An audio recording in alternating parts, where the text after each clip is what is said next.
Spanish settlers at St. Augustine. This is Jim Hightower saying these interesting tidbits raise an equally interesting question for us to ponder this Thanksgiving.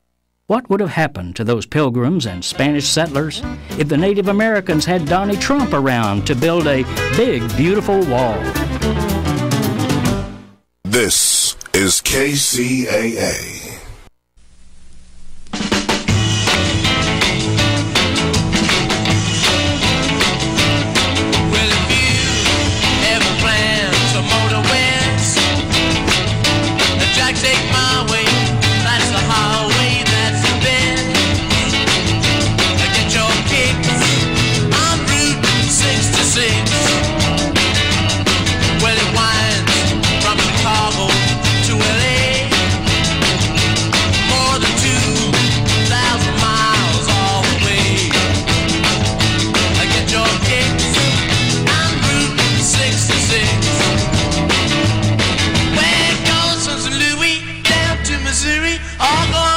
Look so pretty, you'll see Amarillo and Gallup, New Mexico, Flagstaff, Arizona. Don't forget Nona, Big Sun, Moscow, St. Bernardino.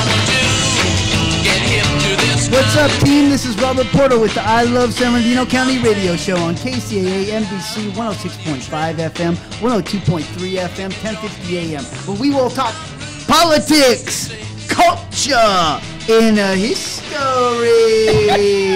I'd like to mention before we get started real quick, the Turkey Trot. Go to San Bernardino turkeytrot.com. Register, or you can register when you get over there. Are you going to be there, Sandra? Like every year, early in the morning, directing traffic.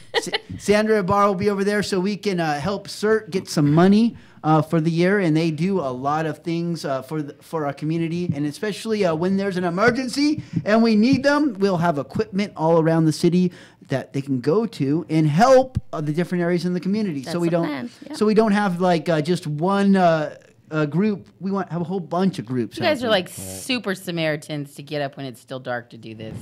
It's way worth it. And it's freezing cold at that time. Yeah, and we'll be there probably like, I usually wake up at 4, go to Starbucks, get some coffee, and then head on over there. I'll probably be there by 6 in the morning. Wow. I won't be there at all. You'll still be sleeping then.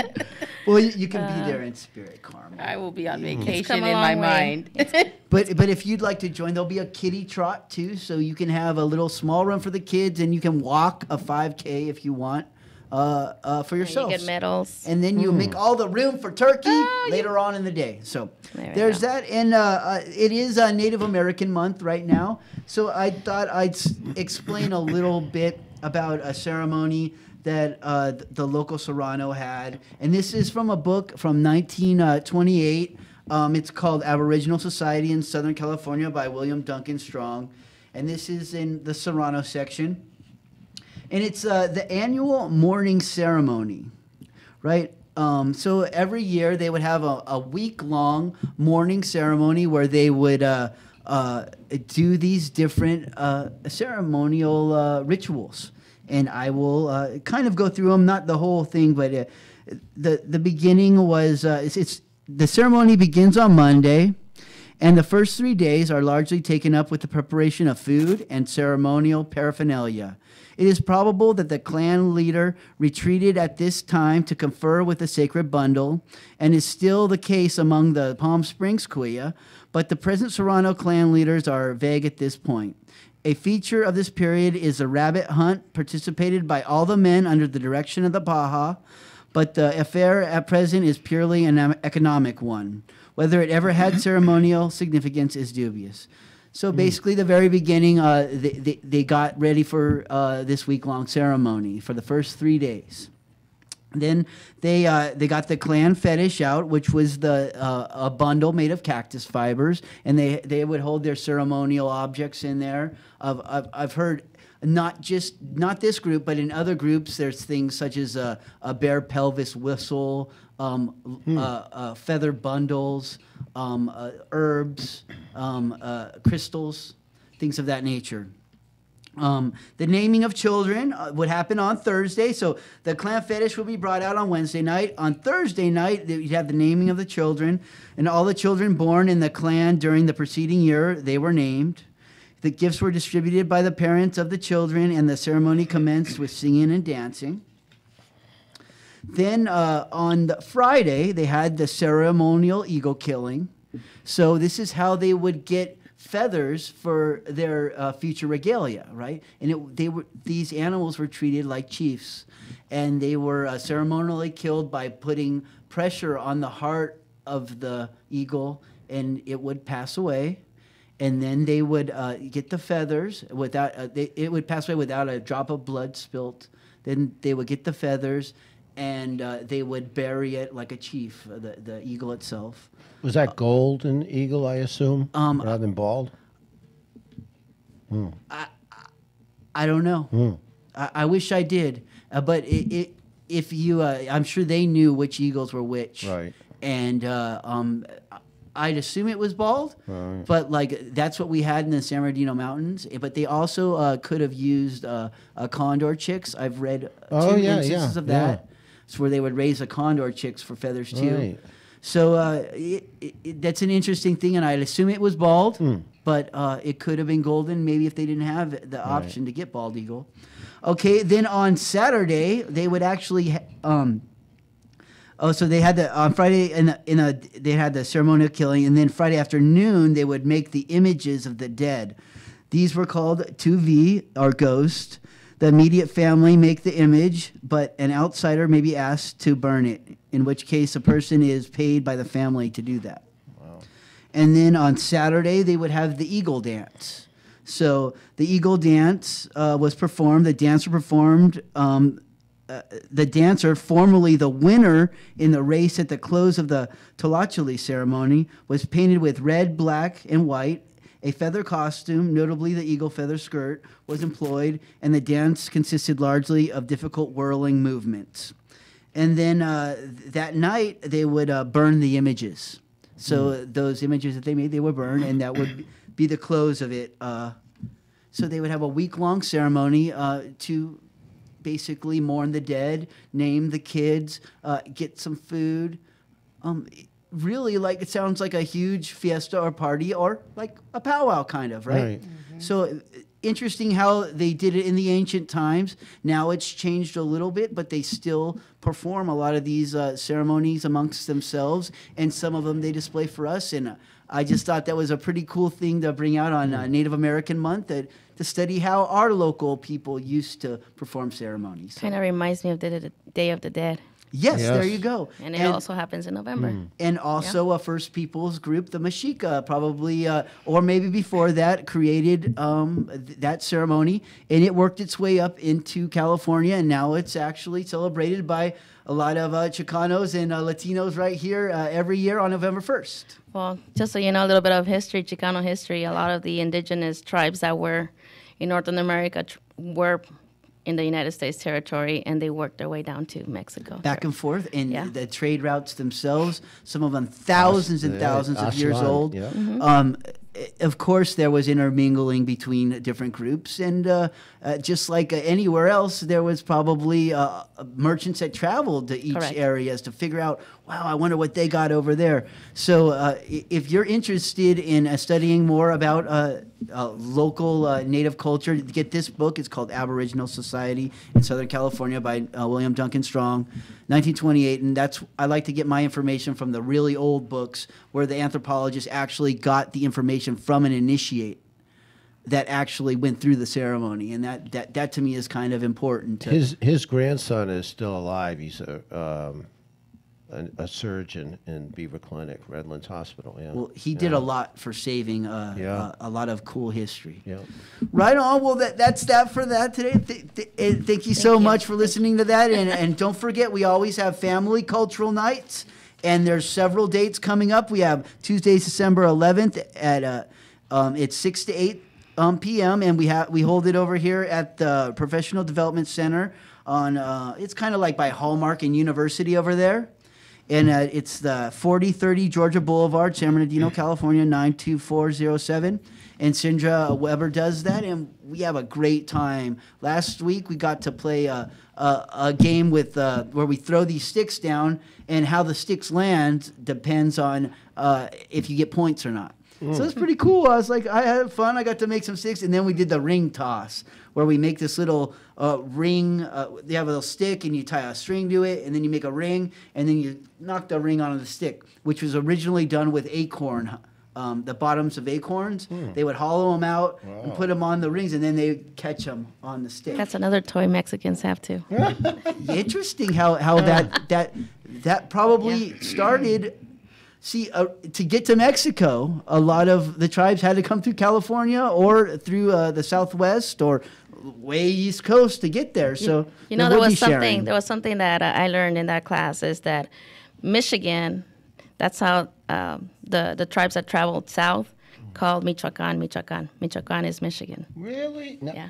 Wow, I never heard that one. Interesting. I was like, whoa. I'm going to check that. That's fascinating. I love that. I love learning that. And some of our only established civilizations that we actually say were here, the Anasazi and the people in Louisiana for the Hopewell or whatever, they had to go. That type of civilization had to develop from somewhere, and they shared a lot of traits with peoples from Central and Mexico.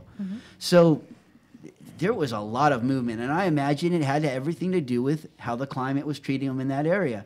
If the climate's rough in an area, you move on to a better area, and you go use those resources. Well, you know this, what Thor Heyerdahl in his research about the Pacific reeds and stuff like that, Asiatic man not only traveled through the Bering Strait and Beringia, but potentially went east to the Galapagos and Ecuador, and then, just moved through Central America. So they had to get to Easter Island somehow. Now, there's no definitive proof that Polynesian peoples came to America. But what do you mean? Sure, there is. No, that's what Contiki is all about. No, they just now did a genetic study, and they found that there is some Australian genes, but they may have traveled the boat route all the way up the side of Asia through to Alaska and then back down. So they're saying that there is ancient genes associated with that area, but they may have came the same way through Beringia and using boats as the other groups did. There's some really interesting DNA studies. I just came out 2 days ago. I just can't imagine a raft making it through ice flows in Beringia too well. No, but to this day, the Inuit do it.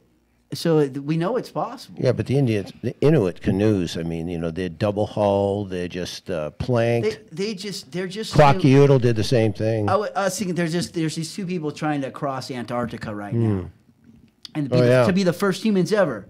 Why do they do that? So if you could just take that same concept, why they did it, you can establish to any human culture throughout history, they're going to see if they can do it or if what's going on over there. How many times you've been told not to do something? I do whatever you tell me not to do. Don't go over there. There's monsters. I'm going. Let's go. Where? What kind of monsters? Can I kill them? But not everybody does that. Yeah, but there is enough humans that will to go to that to check that spot out. Then they come back and say, "Hey, wait a second. There was no monsters there. There was this and this." And then that's how humans are. We're curious. We're always moving to the next area. Like, what's going on there? What do we find there? What can we get in resources there? So that's one thing that bothered me about walls. Because walls are the worst thing for humans. Because humans aren't good with walls. Not at all. Yeah, we're good at jumping over walls. We're good at digging under them. Hell yeah. Yeah, we're not good with putting barriers on ourselves. So even if it's psychological, psychological or invisible wall, it's not good for humans. We like to be free. So that's why I think we've literally gone down to Antarctica and want to cross that thing. Is because humans always want to achieve something grand, and there's humans that will do the craziest stuff, but. It might not be crazy. Somebody if they make has to do it. Yeah, if they make it, that might not be crazy. And then in 100 years, how many people will be living down there? Maybe they'll treat Antarctica like it's like living in Alaska. God, I hope not. Maybe it's like a condo on the Las Vegas Strip or something. Or that would be the only cold space to go. That's right. All right, well, we got a little off track here, but that's cool because this is I Love San Bernardino County radio show, and we'll talk about whatever the heck we want. Except we can't use cuss words. Well, we could talk a little bit about Miss Ibarra over there, Sandra Ibarra, Yes. Councilwoman. Now, are we allowed to say Councilwoman-elect yet, or no? We can't say that? I haven't been sworn in until December 19th. Well, So. sweet. Oh, Right okay. here. December 9th. I thought it was going to be December 7th. No, but that, I thought so too. but then, I was just told 19th. you'll be a councilwoman then. But like, what designates you as councilwoman-elect? How does that work? I think the certification of the votes. So that will be on December 6th. December 6th. Yeah. Okay. Very so that good. will be the day that, unless the mayor comes back, 600 votes or. No, for 1,000? my opponent, I'm ahead by 848 votes. He's not coming Okay. back. Well, yeah, I know you're. The mayor is by you're gonna win. 1,300 votes. Yeah, there we go. They're the mayor. Yeah. You're gonna win. Hands down. You did the work. Now this was interesting. Like, I just like to see how the mayor's trying to hold on to the very last second. Like, if this would have been the other way around, they would have been demanding that Valdivia. Concede. Yeah, down. yeah. I haven't heard Valdivia demand that the mayor concede. No. So And my opponent hasn't conceded either. And I'm being patient. I'll eventually talk to her too. oh, She's got potential to give back to the community. So So you would be nice to her. yeah. That's what I'm talking You don't about have last any week. hard feelings No. towards her. she's Even though I'm hearing bad things that happened in the campaign trail, but I stayed focused. I stayed determined. I did see knocked. her and Alex at the veterans event the other day. No. And I took their picture. Alex did it real well compared to what I thought. Yeah, she she's was only gonna 150 votes away now. They both know they lost. do. But Well, 150 votes. What did she get that? I got 31 between Friday and now and today. and that's a significant amount. Seriously, happen. in San Bernardino, 30 votes, but 100 is. That's I amazing. wish you guys were right.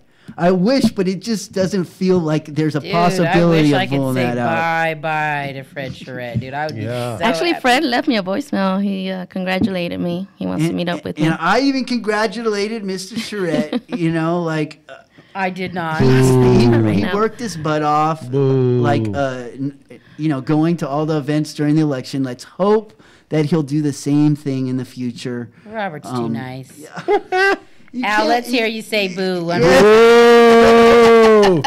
Go home, Fred. I wanted Alex to win. I really did. I think she did pretty good, though. Yeah. I actually. thought she did real And good. she's not done yet. Those two young ladies really earned a spot in my heart for working hard and dealing with the politics. You know what?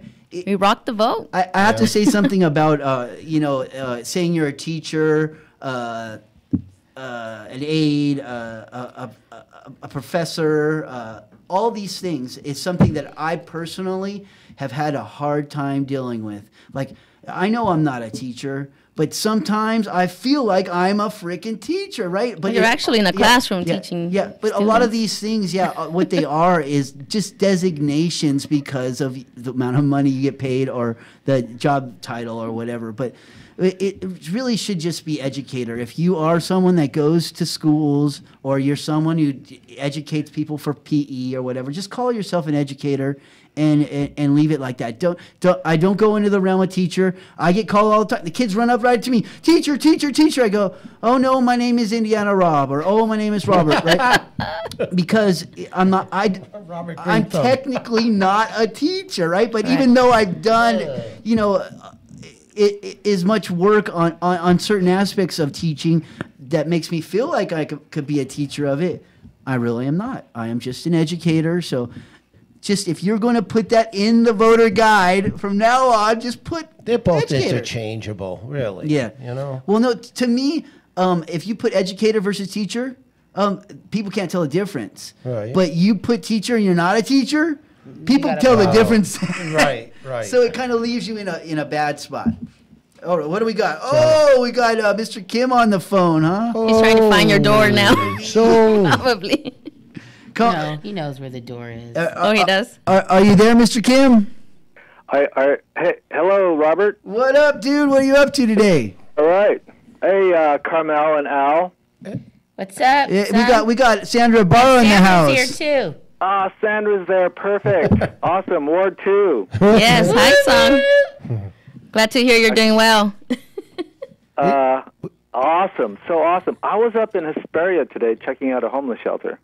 Okay. What's going on up there with the homeless shelters? Well, there's a staff of 14, and it seems pretty well run. But I was talking to the director that I'd met once before, and he told me that there's a meeting next week on the 28th of the directors of the CES system. I have all the paperwork here, but it's a meeting of trying to fix and coordinate all the nonprofits to use these heat funds for going out to find the homeless. Wow. To go out and assess what the homeless need, and then to help them stay, or to go elsewhere if they want to. But, okay. And that's one thing that I've noticed, that it is not done as much as a coordinated attempt to get everybody together on the same page to go after these grants. Okay, so they all know. I took the minutes from the August 28 meeting, and I took them up there to show him, and they know. I mean, they're trying to make it happen. It's gonna be slow, but coordination is what's lacking, and along with coordination is communication. Yep. All right. All the things that no one in this county does well at all. It's got to be one. Yeah. Hey, Sung, do they need to be a nonprofit to have heat funds? Yeah, for the funds. Yes, but if you are someone with an idea and you approach the nonprofit with an idea that coordinates with the other team, right, it can happen because there's money coming. It's already here. The grants have been written. What was that, like 1.6? We just need to spend the money properly. 1.6. Yes, and we got to apply for the grants. Well, that's okay. Communication. So why aren't we told if we applied for those grants or not? That's a major thing in this city. I have no idea. Is that a block grant? It's a state-funded grant. Okay. Yeah, it's a block grant. They call it that in the language. Right. Part of the problem too is the language of all this is so complex in a way. You have to get used to it, but once you get it, I think the coordination of all these nonprofits will actually, nonprofits, they employ a lot of people. Right. They also do a lot of good, but they don't do as much good as they could. Exactly. You know? All right, well, now we're going to get into the juicy meat of your leg. Well, it's all related. There are some people who are making a lot of money off these nonprofits. Oh, how about your leg? A lot of money. Yeah, well, and some of them don't live here. That's what we that's what we need to also look into, because if we could have some locals that you don't have to make a lot of money, but it'd be nice if some locals could be a director here or there and make enough money to be able to live in San Bernardino and still help everybody. I believe we can. Well, I know some nonprofits who do it from the goodness of their heart already. As they're reaching out to the homeless, they're not getting paid. Yeah, me too. And I like to invite them to the table. Straight from the goodness of my heart. Like I get requests every day. I have to go through and see which ones I'm going to put on or not. But it's just about helping people that makes. Correct. It makes me feel good. So if you want to feel good, help other people out. Well, I don't want to feel sad anymore. You know, that's what. So there's 70 beds ready for mental health patients if you know how to get through the system. How many people that have mental health can get through the system? I don't even have mental health, and it's hard to get through the system. So yeah, it'll make you have mental health. So by the time I'm done, I need mental health too. I think we all do. I think we all do. And without a doubt, at this point, I could use some sort of of mental health therapy. Smoke 2 joints and call me in the morning. I do yoga, meditate. I listen to. I check gospel myself music into the Hilton and don't tell anybody where I'm at. And smoke 2 joints. and listen to my radio station. Yeah, that's true, Robert. We You gotta guys find that all balance. know how to cope. So, hey, I'm still. Yeah. I want to know why you got shot, dude. What the heck happened? Stay out here? of trouble, son. What? Yeah, yeah. So tell us, where were you at? 1435 Waterman at 4, right after 4 o'clock. You gotta know second word is dangerous, son. After 4 o'clock. I'm always telling him don't go out after dark, and he's like, "Oh, Carmel, it was like 3:30, No. 4 o'clock. It wasn't even dark." I'm like, "What the heck?" It's like daylight savings time. Well, you buddy. messaged me about after 8. So why were you there? So, Do we well, ask? let me just say that there are some things I don't want to say right now. Okay. He's under But I was- investigation. No, I was there to talk to David Lee, to ask him, as I've been asking him for months, to use his properties for a venue that will give him more visibility so that he could sell off all his buildings and move back to Taiwan, like he wants. Okay. I had 7 properties that he had written down on a piece of paper for me that he was gonna rent me, and it was starting with 1435, the back lot, and with a deposit. And after the meeting, he had decided that, okay, I'll just go with you. I mean, that's what I think, because he started asking me, well, who else can I sell my properties to? And I said, Scott Beard. So I was on the phone, and as well as I know there's Sheb and all these other major players in the city. And I had given those names before to him, but I was on the phone looking for anything about Scott Beard on his phone, because I don't have a phone, cell phone. And a guy came in. We were in the very back room, where there's a half circle of couches that we're all sitting on, or he and I were sitting on. Or I was standing up on the phone looking for Scott Beard's name, and this kid appears at the door, African-American, short, stocky. Well, the first thing I really saw was the gun at my chest. He came right at me, and he had it sideways, and it was a long-barrel gun or dart gun with brand new, and it was right at my chest.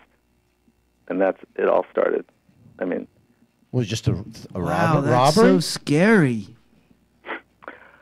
Jeez. it was a robbery. David Lee carries a lot of money with him, and to pay off the employees that are helping refurbish his place, and Or because he ripping- comes from the casino. And yes, and I don't want to put it all on Mr. Lee, because he's just a part of this that. It's San Bernardino. We just say it. Let's just be the real. city of San Bernardino. Just say right? second word.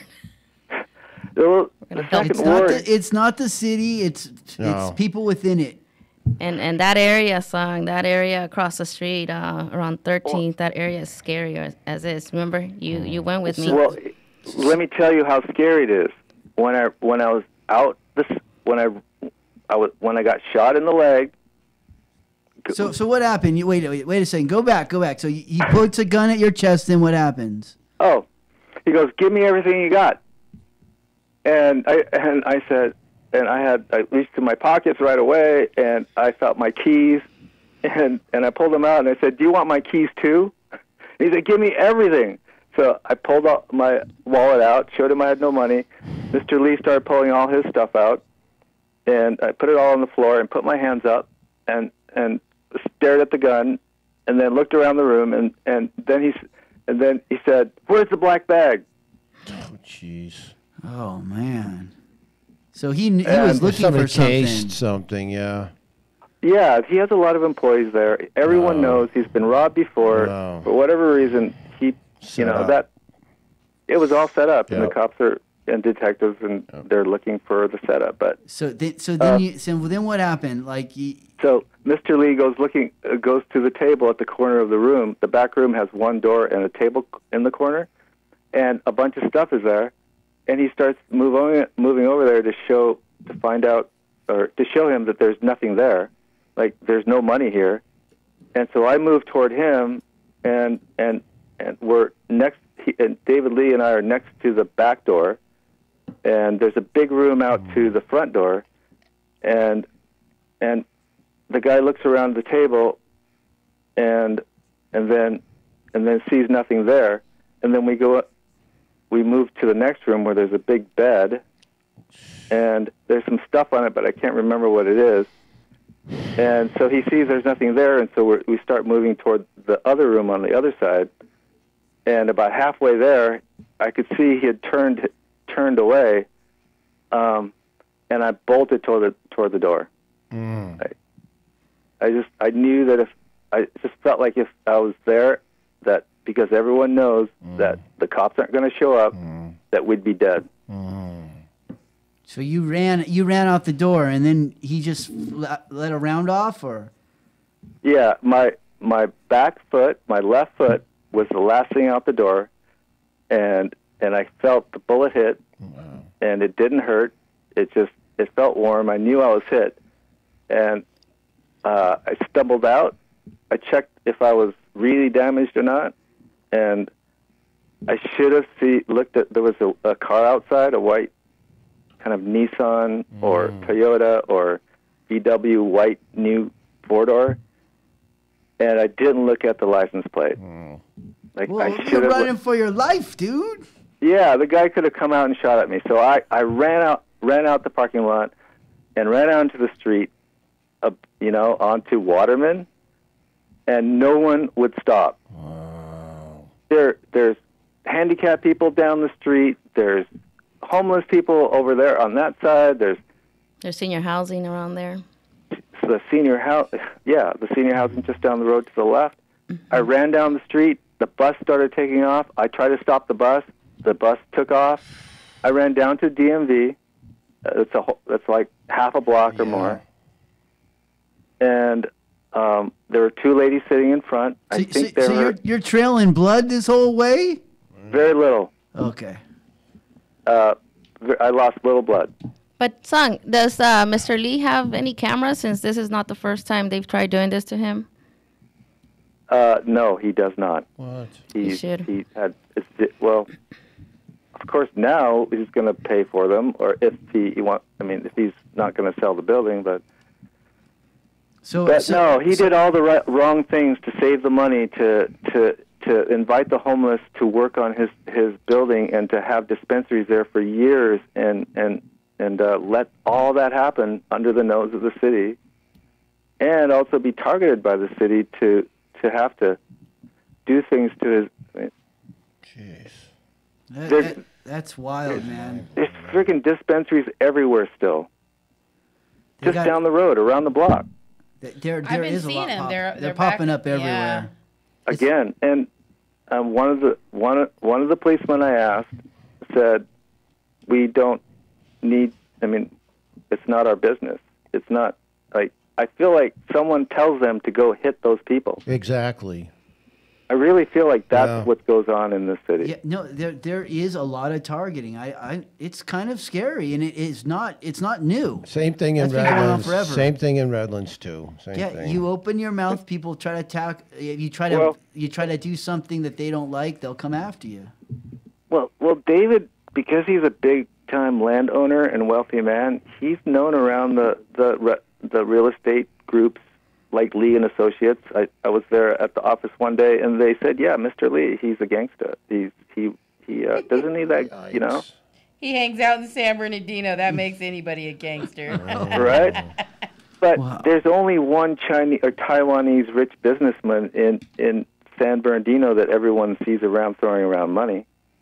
So then you went to did you go through in an ambulance, or? Oh yeah. I was on the curb. I called 911, and her name was Garcia. And thank you, Garcia, for taking the call. But I felt a little like, listen to me. Like she wanted me to acknowledge the fact that I needed to listen to her first.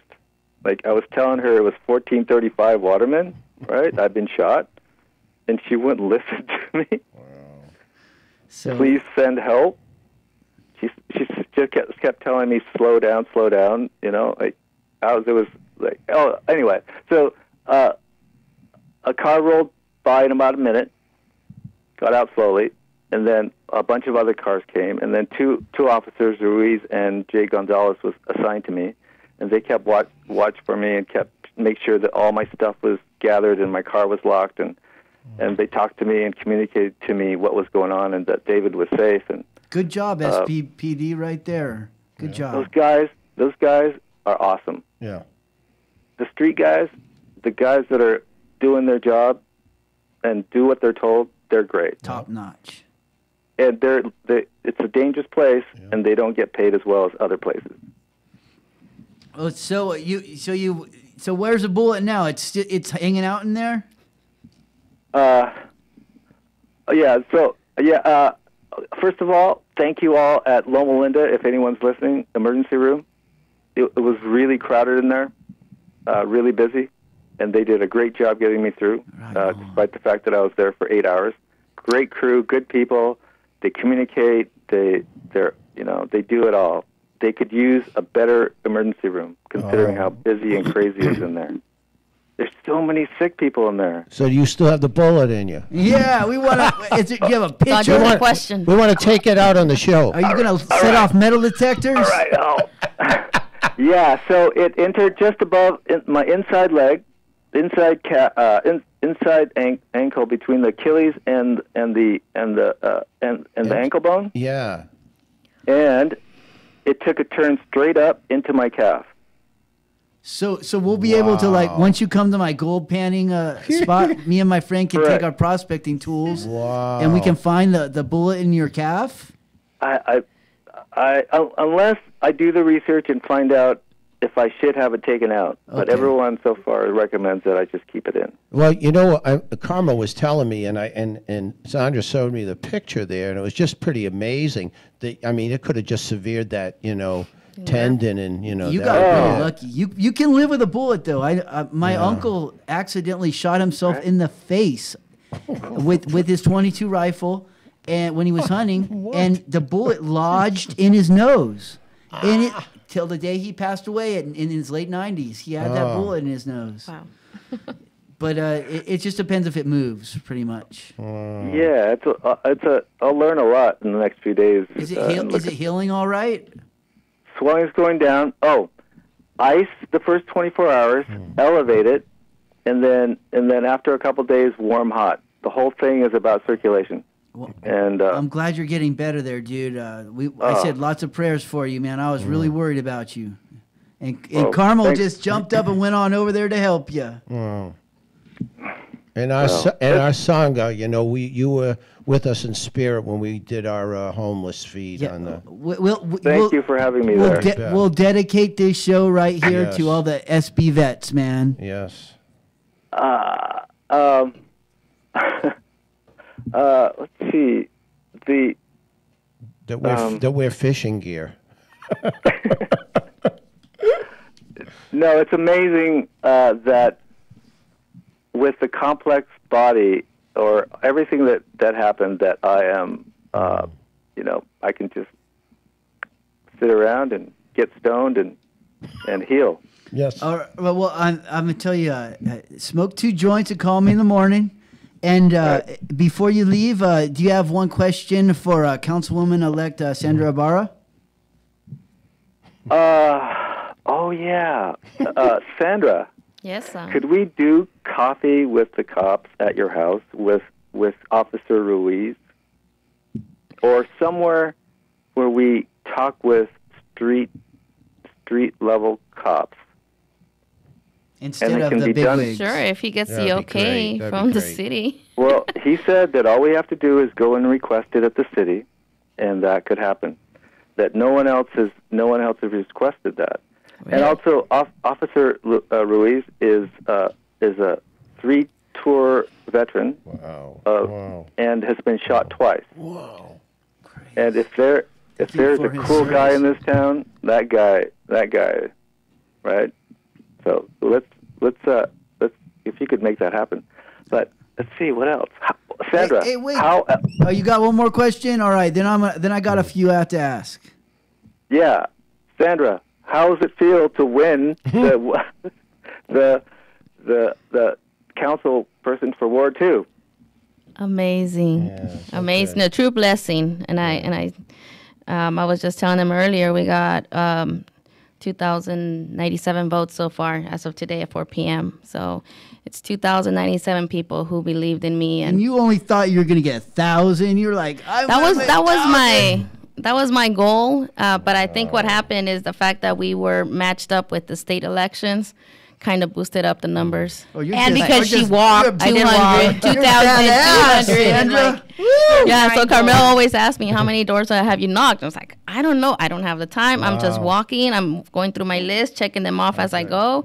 I have no idea. And I finally had to sit down with her, and I was like, okay, I had these many flyers in the primary, this many in the general, and I have this many newspapers that I've handed out, and we estimated about 2,200. Yeah. Taking it right to the people. Yeah. 22 So every door she knocked just about voted. voted. That is the secret to getting elected. Yep. Yes, it is. Doing the knocking. And staying honest, focused, determined. But I had great support, though. I did have great support behind the scenes, and everybody on my team pretty much came through. And every little thing they could do. I had neighbors who were elderly who couldn't walk, so they helped me do the phone calling. I had neighbors who also couldn't walk that would drive me along. Son was one of them, actually. Carmel was another one. So I told him, as long as you guys drive and I'm next to you as I run out and knock at those doors and talk to them, that's all I need. Just somebody to be next to me, because I know the second ward, and I know some areas can be very dangerous for me to be by myself. So yeah, You're gonna help change that. I'm excited. I'm really excited, son. I'm looking forward to this. Ward 2 has so many people in it, and I think Ward 2 is the heart of the city. I do. It is. Let's it is the heart of the city. And it's got the green shack in it. It does. The green Yeah, shack. Apparently the Louisiana's fried chicken is also second ward. I thought it was first ward. Whoa! I was like, whoa! I got two Louisianas in the second ward. I'm gonna have to go try that. So we got some good small businesses, and I always say, shop local, support your local businesses, and hopefully it carries through the whole community. They just have to feel safer out here. But yeah. Do we have a meeting on Wednesday?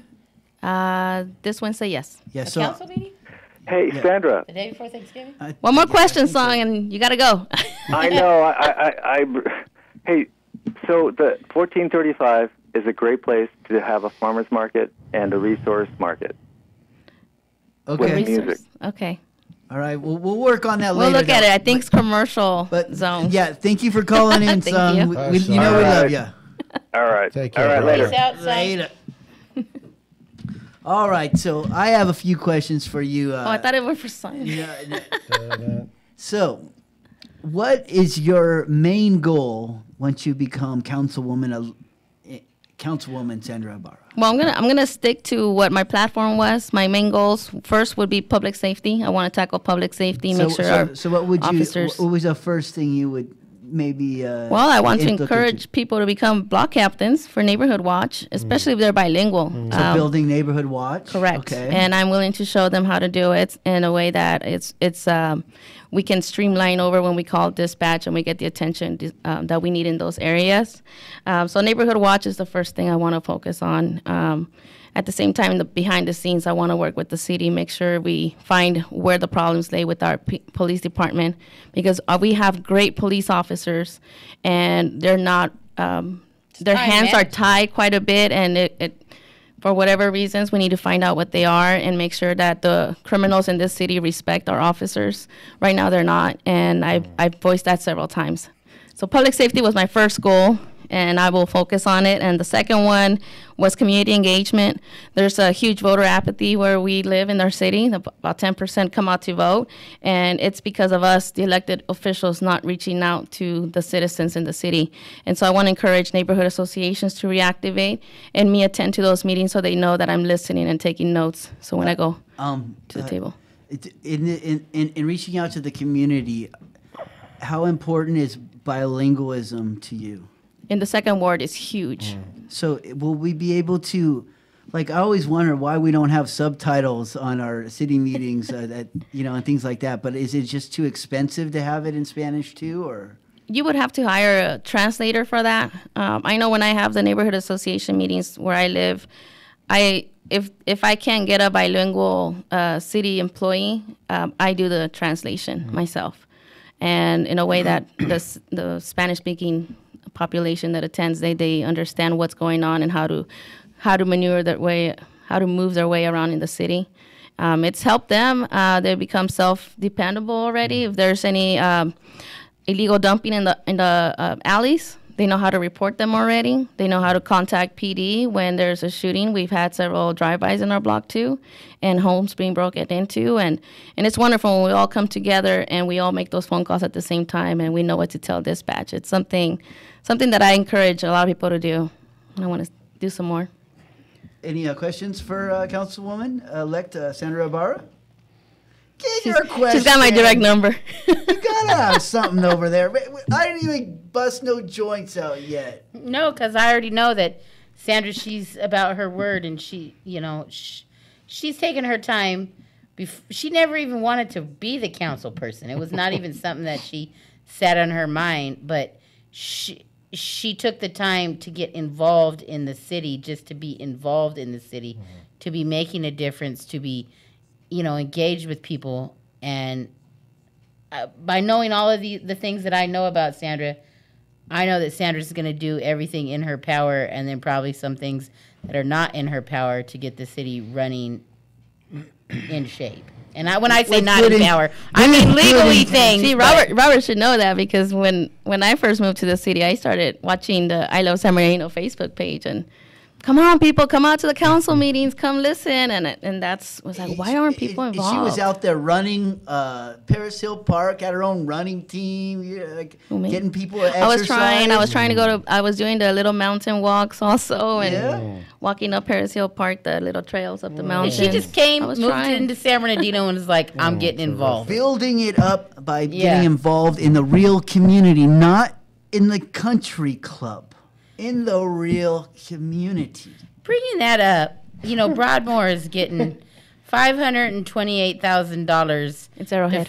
To fix the no, I saw the sign, to fix the street lights and the potholes and stuff. And why I'm happy about that. I'd prefer to have seen $500,000 go to Ward 1 and Ward 2, because as bad as Broadmoor is, it is not anywhere near driving around Wards 1 and 2. But they were going to vote for Carrie Davis.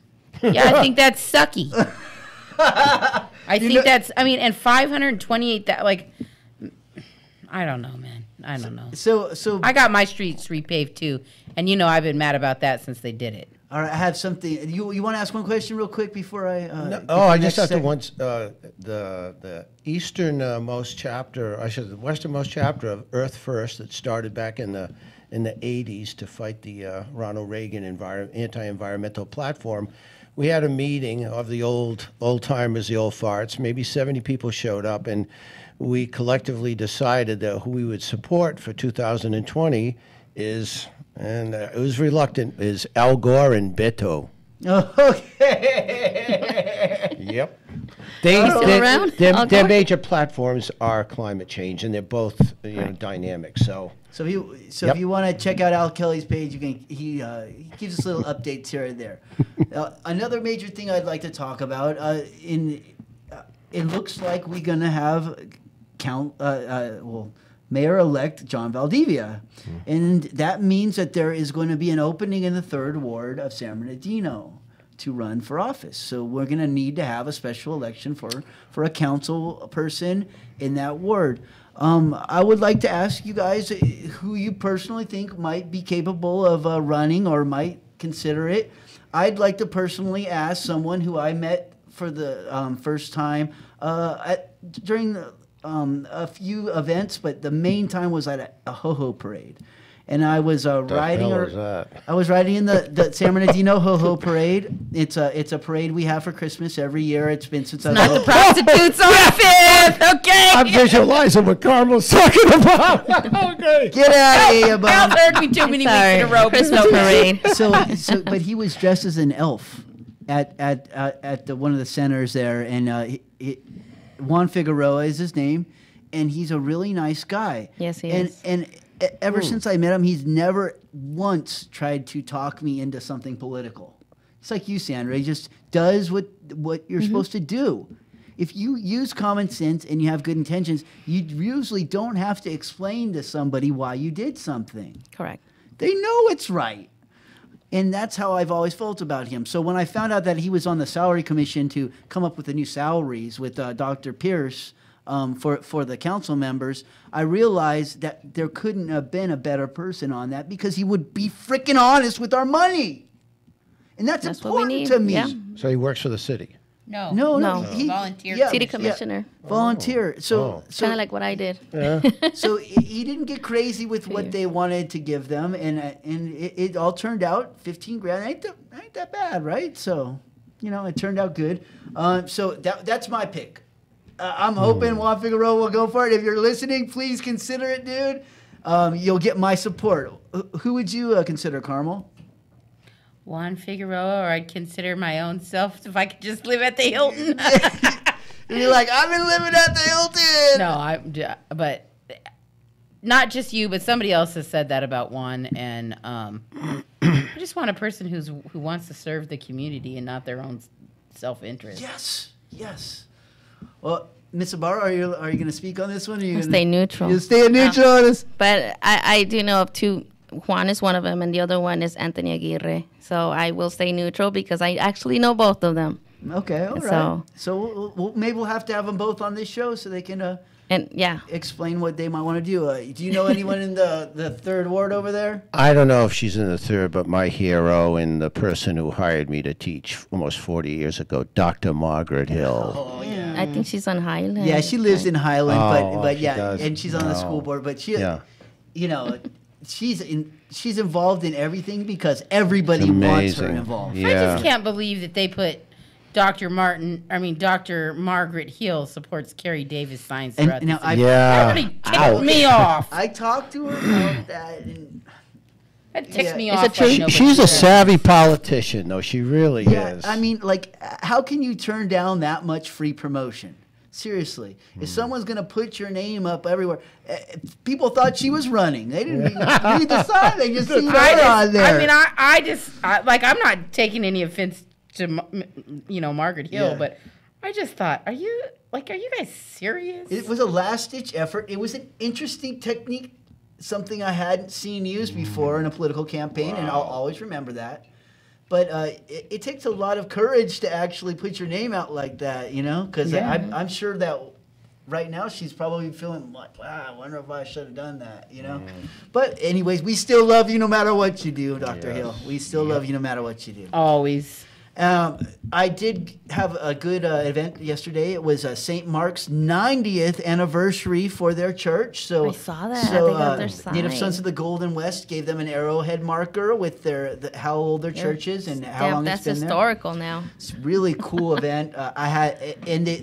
One interesting fact about St. Mark's is they've only had 4 pastors over the 90 years. Wow. That is dedication to San Bernardino.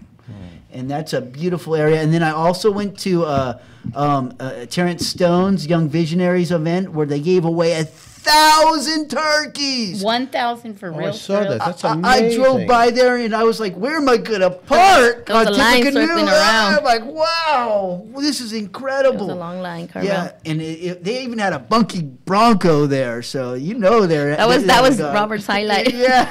If you watch his videos, he's like, Bunkin' Bronco. Hey, I like getting the kids involved in these events because I think if you create that nostalgia right now for the kids, they'll have it later on and they'll teach it to their kids. Well, they need positive role models out here in this city, and I can't think of a better one than Terrence Stone. And then also they had Edwin was over there with Mr. Cords. Yep, and they had the flash mob. Classy. They did their little dance and everything. All right, I'm getting told I got 1 minute left, so I wanted to thank Mr. Kelly for coming in and going to the Earth First event. Yeah. Sandra, I really am so proud of you. Thank you. You did excellent! And we love San Bernardino. Hey, Carmel, we love you as always. Ah, yay!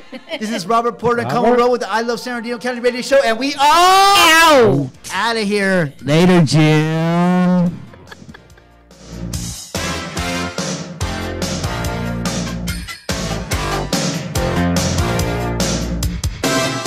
Say you don't know me, I recognize my face.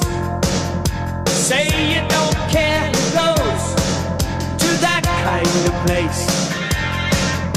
Knee deep in the hoopla, sinking in your fight. KCAA Loma Linda, 1050 AM, 106.5 FM, and now 102.3 FM.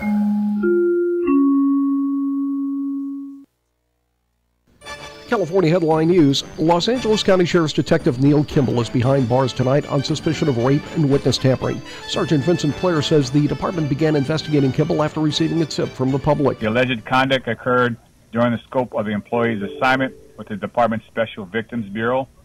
ICIB investigators determined that the alleged crime occurred in the county of Ventura. The victim is a 14-year-old girl he was investigating. With the deadly campfire still burning, there's concern the area could experience flash flooding this week as rain moves in. The forecast for the Paradise area shows up to 3 inches could fall by Friday. A flash flood watch has been issued from Wednesday to Friday afternoon. As asylum seekers reach Tijuana, border security is being increased in San Ysidro. Jason Wells with the Chamber of Commerce says it's taking a toll on local businesses. 95% of their customers are coming from Mexico, and most of them make what they're going to make all year in between November and January. The northbound lanes at the port of entry were closed overnight. Steve Clausen, California News. You know about Blink motion-activated security cameras, right?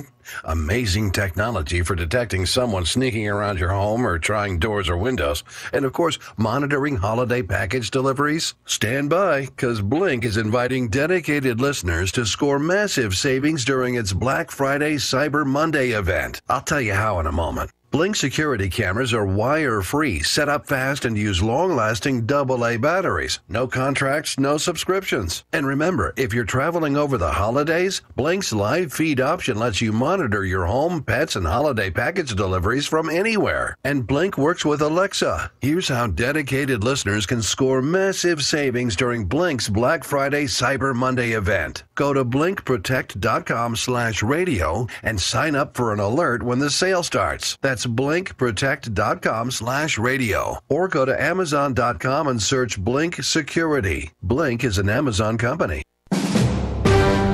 NBC News Radio, I'm Brian Shook. Chicago Police Superintendent Eddie Johnson says 4 people were killed in today's shooting at Mercy Hospital. So we have 4 deceased individuals, police officer, 2 female staff employees at the hospital, and the offender. Chicago Mayor Rahm Emanuel also said the shooting, quote, tears at the soul of our city. A shooting in downtown Denver is leaving 1 person dead and 4 others hurt. It happened just a few blocks from Coors Field. Police are still looking into what prompted the shooting. Denver police say there's no information about the suspect or suspects at this time. The attorney for a New Jersey woman accused of taking part in an online scam said she's the victim. Prosecutors in Burlington County claim Kate McClure, her boyfriend Mark D'Amico, and homeless man John Bobbitt Jr. cooked up a GoFundMe scheme. The campaign raised more than $400,000, but Bobbitt sued months later because the couple didn't turn over the money. That led to an investigation and charges against all 3. McClure's attorney